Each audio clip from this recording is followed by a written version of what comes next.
Yeah, so this is kind of interesting. I had been thinking I have not worked enough lately, and I'm happy I get some work. I wonder if your divorce has taken place in the year 2013, because in that year Pluto was going over your sun, and then also there was this square between Pluto and Uranus.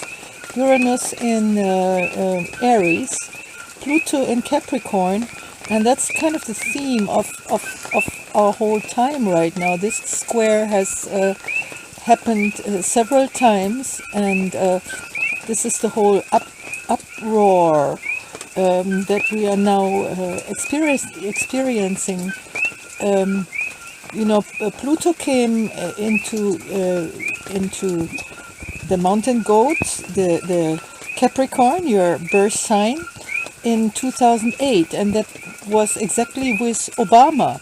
And then we had this crash, the economical downfall and all this, and so now we have Pluto in Capricorn, and it has moved over your sun, and when that happens, that normally shakes up the whole life of a person, especially as this happened with a square of Uranus on your sun as well.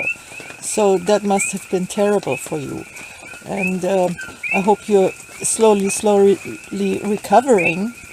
And when I look at your chart, I wonder how long you have been married, and it looks like it hasn't been very easy to be married with you, because you have not been so much of a father, but a family man, and it looks like your whole life has been oriented to be a family man, but as you are a very powerful individual, extremely powerful, I guess you have taken the whole humanity as your family, and inside the house with Saturn and Jupiter in the 4th house, which is the family house, you must have taken very much the position of the head of the family, and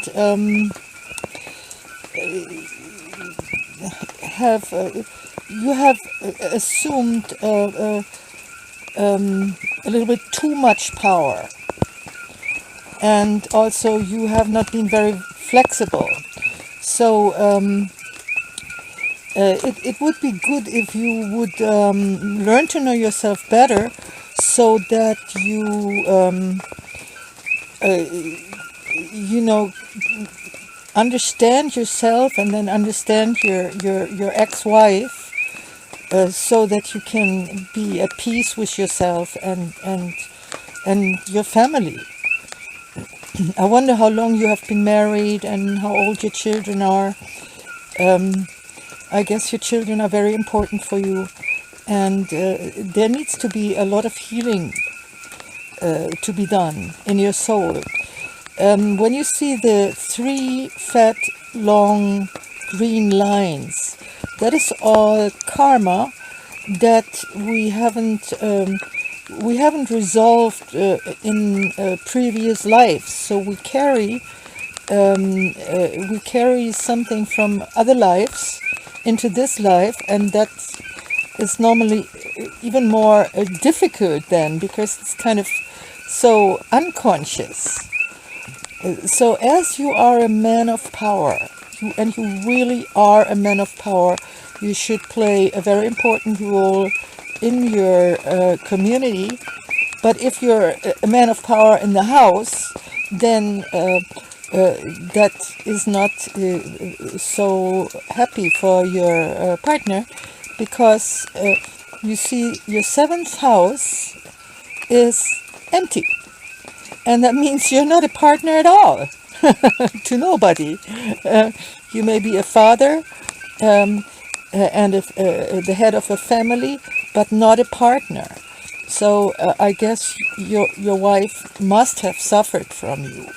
And if you like, you can give me her data later when I'm done with this, and I can see what kind of themes the two of you had together.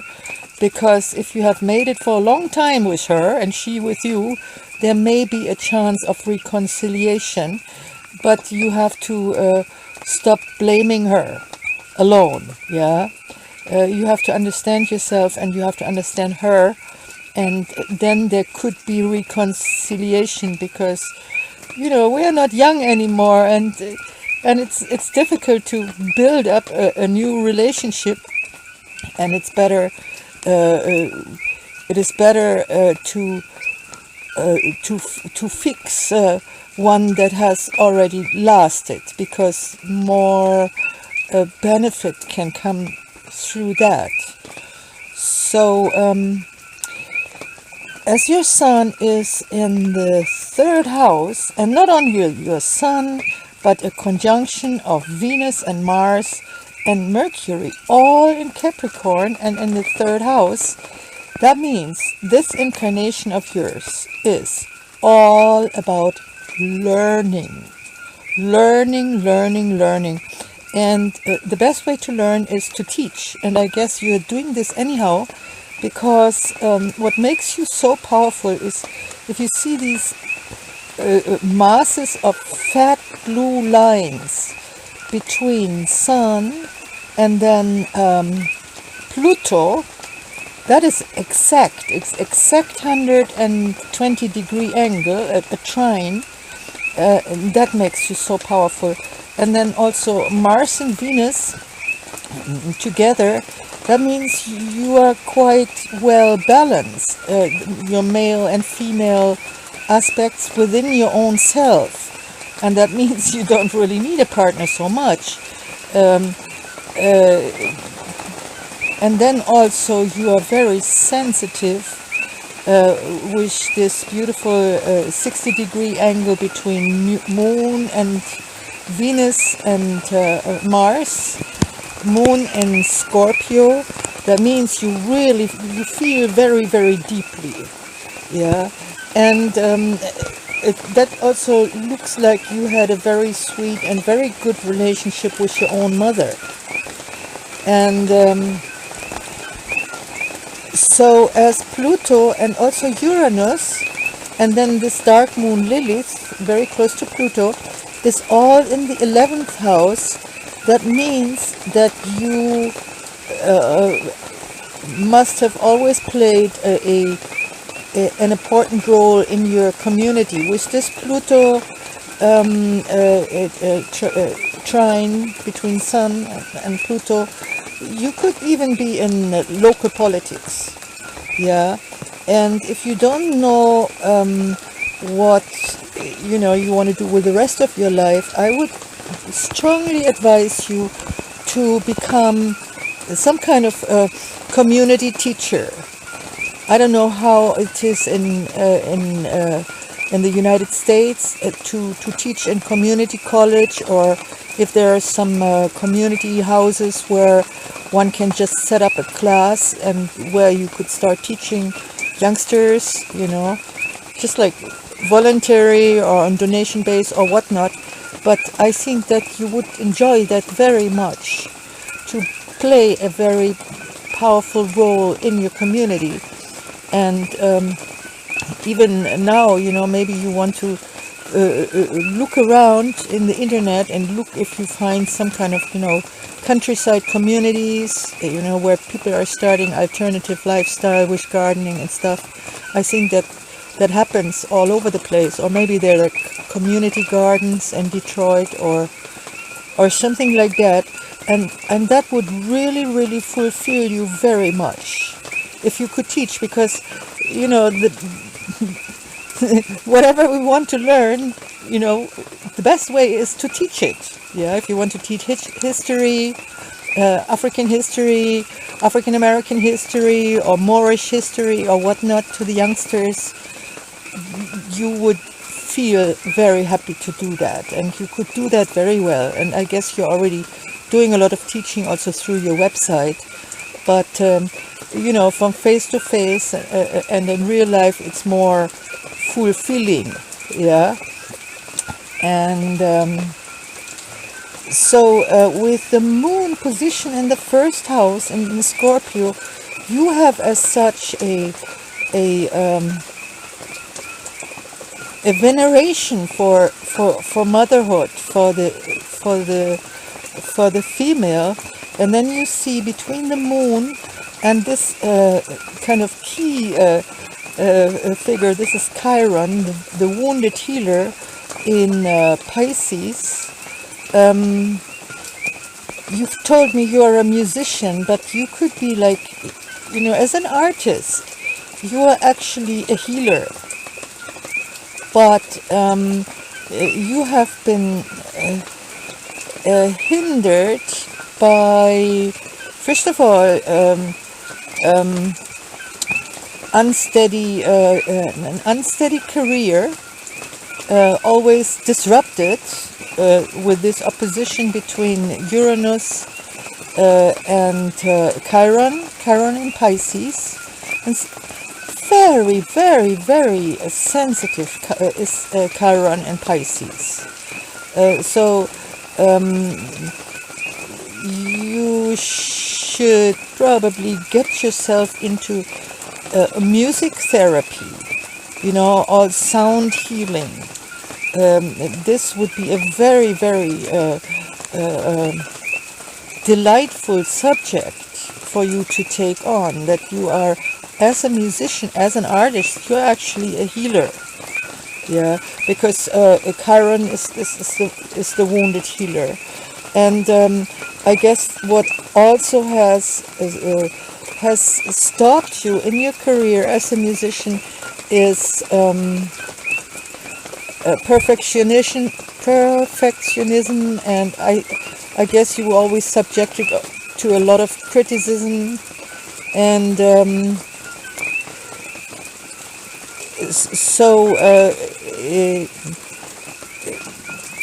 you have to do this more in private, more, work with people one-on-one as a healer. If you get yourself into that subject, I think you could do very well. And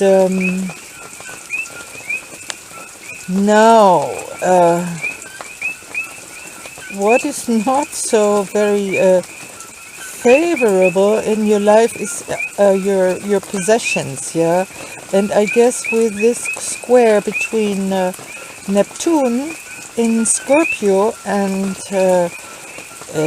Jupiter in Aquarius, I guess you have been cheated quite often. You have not been very clear about, your possessions, and kind of little foggy.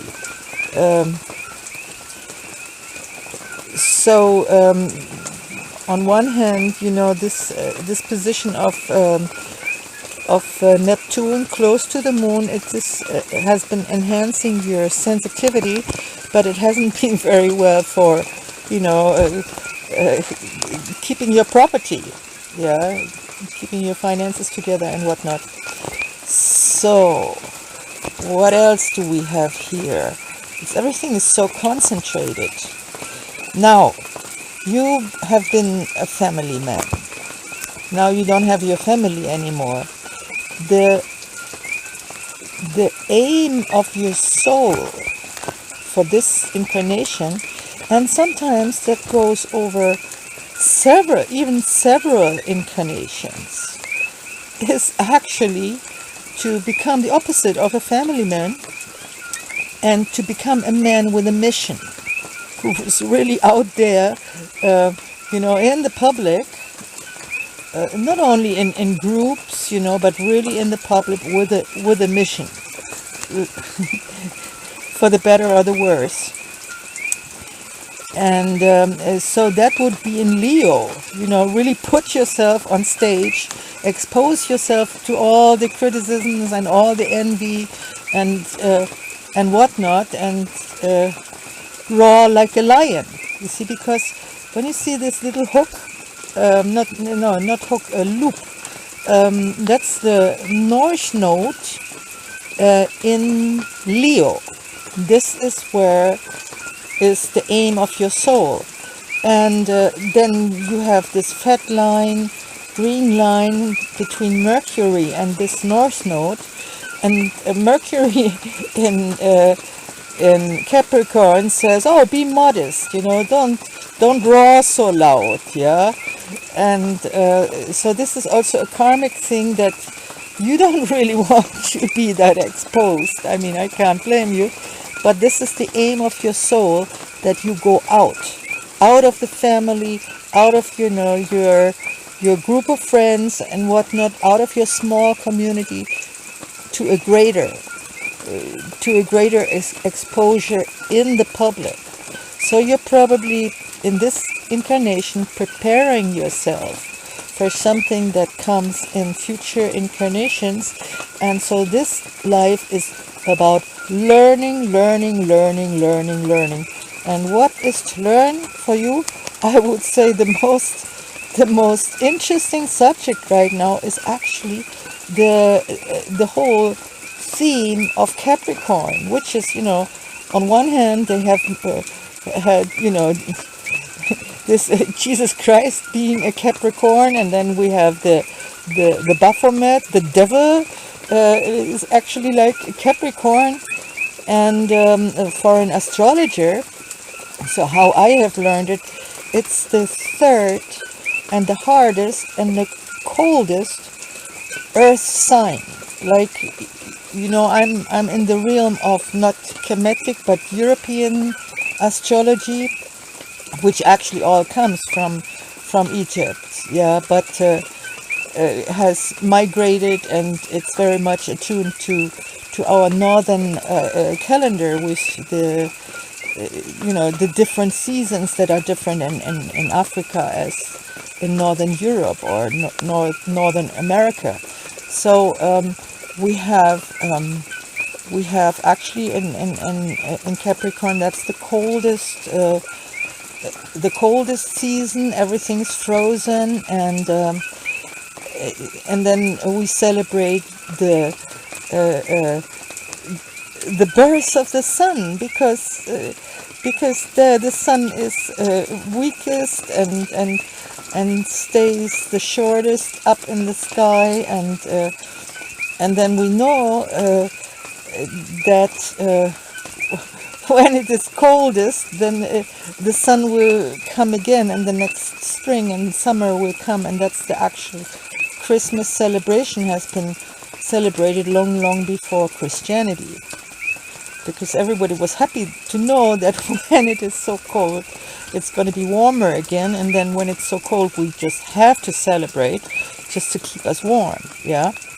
And so right now with Obama and Pluto in Capricorn, Pluto will be in Capricorn, I think, until 2024, and then Uranus in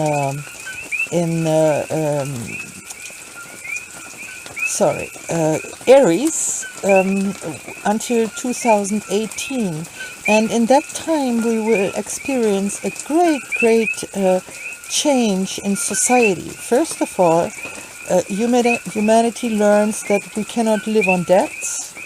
I mean, also not only financially, but the way the natural resources are wasted, and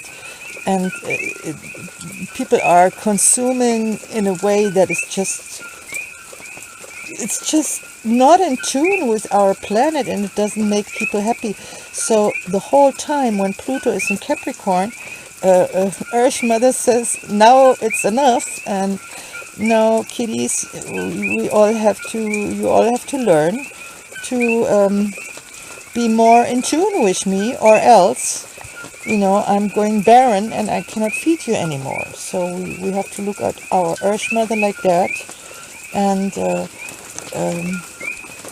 stop blaming our politicians or whatnot, but make the right steps into the right direction ourselves, and then actually we become more happy and more balanced. And it's difficult, to change habits, to change lifestyles.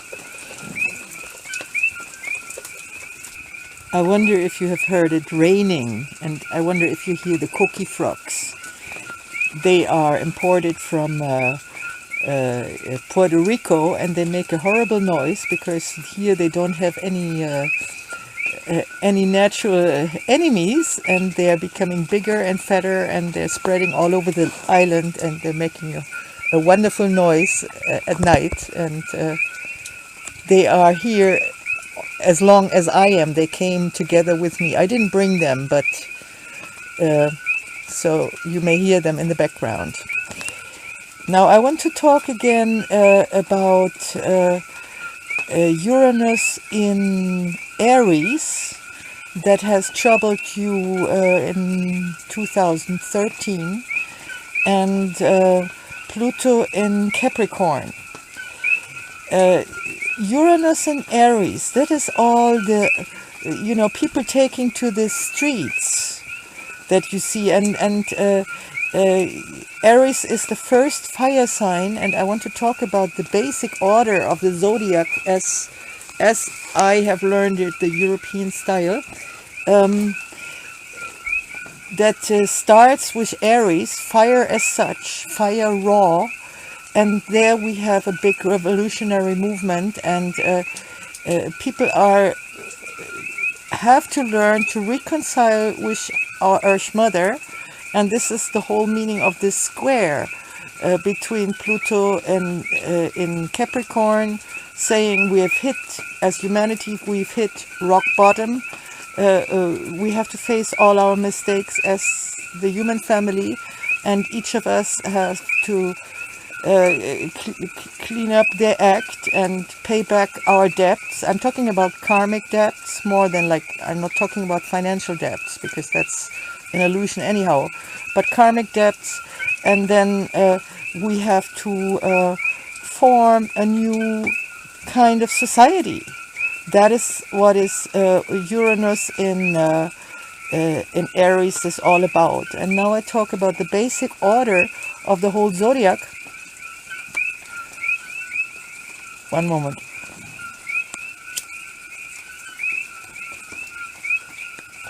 Starting with Aries,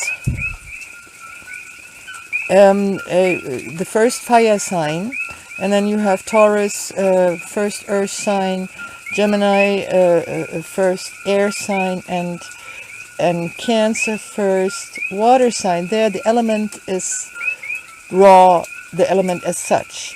And then the next repetition of the four elements starting with Leo, and then Virgo and Libra and Scorpio. There the element is in service of the ego.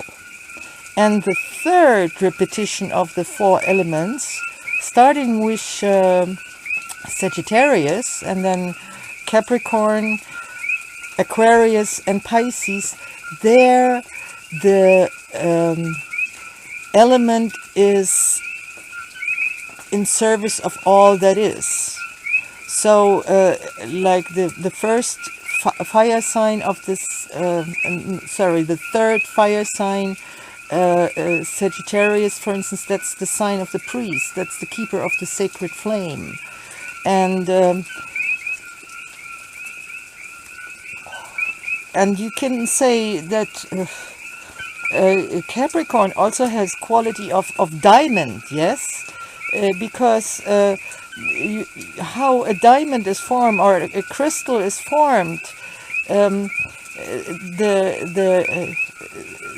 wood becomes charcoal, and then is pressed for thousands of years, and then becomes this clear and hardest crystal. That has, that also has something to do with Christ, crystal and Christ, where it's like really, yeah. And that is Capricorn. Their Earth. This is kind of the foundation of Earth, and also stands for the highest mountains of Earth, for rocks. Yeah. So a Capricorn is somehow, it is a rock for other people. Yeah. Not always rock bottom, but a rock to something solid. There's a very solid quality of Capricorn. And then Aquarius as the last air sign, and the air stands for mental activities. Yeah. And then Pisces, the last water sign, where Pisces quality is ocean, yeah, where the little droplet of the ego has traveled all the way, through the clouds, down the mountain, down the river, and then goes back to the ocean. That's Pisces quality. And you have a little bit of this Pisces quality, especially as an artist, because Chiron is there. Now, coming to an end, I want to talk about what is not important for your life. Any kind of tedious, hard, and repetitious labor is not important for you. Sixth house is empty. A close partnership is not important for you. That has made it difficult for you to be married, and has made it difficult for your partner to be married to you. I told this already. Then the occultism and such things is not important for you. Ideals is also not important for you. This is things you have done that already, been there, done that. This is not a theme for this life, because you've already worked through that. Yeah. And then also you do not have, besides what I have talked about, these long green lines, you do not have any particular special karma to resolve. The 12th house is empty. So what is important in your life is, first of all, I guess you venerate the image of the mother, the Madonna. That is your mother, and you see femininity as this motherly aspect, and that's beautiful. And then property comes and goes, and you're not quite clear about it. Then, as I said, learning is, that's, put a poster on your wall with just one word on it: learn, constantly. And then family, yeah, reconcile with your family. Yeah, that is my best bet. And then as an artist, you are actually a healer, a therapist. And then coming to the 10th house, again, I repeat, this is the aim of your soul. You are preparing now for a future incarnation where you will have a special vocation, a special mission, and that will be leading. I mean, lion, king is lion, yeah? So you're preparing yourself for that. And then you already play a big role in your community since your childhood.